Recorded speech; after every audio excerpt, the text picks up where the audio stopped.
So ఈ piles symptoms ఏముంటాయి? అసలు పైల్స్ రావడానికి ముఖ్య కారణం ఏంటి అనుకుంటే గనక, ఈ పైల్స్ రావడానికి ముఖ్య కారణము, ఏకైక కారణము మలబద్ధకం, కాన్‌స్టిపేషన్.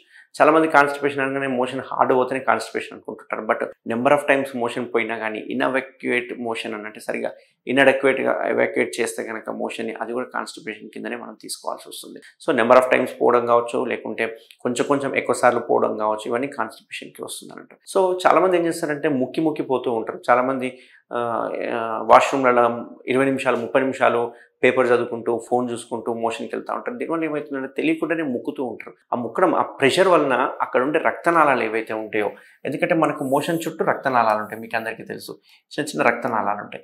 మోషన్ ముక్కే వరకు ఏమవుతుందంటే ఈ రక్తనాళాల మీద, గోడ మీద ప్రెషర్ పెరిగిపోయి మెల్లగా ఈ రక్తనాళాలు కిందికి సాగుతూ ఉంటాయి అన్నట్టు. సో ఈ ప్రొసీజర్ చూసుకుంటే ఈ పైల్స్ రావడానికి ఏదో 2 రోజుల్లో, 5 రోజుల్లో వచ్చే ప్రొసీజర్ కాదు. 5 రోజుల్లో వచ్చే కాంప్లికేషన్ కాదు. ఇవి ఇయర్స్ టుగెదర్ స్లోగా మెల్లమెల్లగా జారుతూ ఉంటాయన్నట్టు. మెల్లమెల్లగా కిందికి సాగుతూ ఉంటాయన్నట్టు. సో పైల్స్ అనేవి ఒక రోజులో వచ్చేటివి కావు. చాలామంది ఏందంగానే ఒకరోజు ముద్దలాగా రాంగానే నాకు పైల్స్ వచ్చేసేసినాయి. నాకు నిన్న మంచిగా ఉండే, మొన్న బాగుండే మోషన్. ఈరోజు ఒక్కరోజు మోషన్ హార్డ్ అయ్యే వరకు మొత్తం పైల్స్ బయటకు వచ్చినాయి అనుకుంటారు. బట్ ఇది ఒక రోజుతో వచ్చే ప్రొసీజర్ కాదు. ఒక రోజుతో వచ్చే కాంప్లికేషన్ కాదు. సో మంత్స్ టుగెదర్ ఇట్లా హార్డ్ మోషన్ పోవడం వల్ల, వాళ్ళకి తెలియకుండానే ముక్కి పోవడం వల్ల ఆ రక్తనాళాలు ఏవైతే ఉంటాయో అవి సాగి ముద్దలుగా తయారవుతా ఉంటాయి. దాన్ని మనం పైల్స్ అంటాం అన్నట్టు.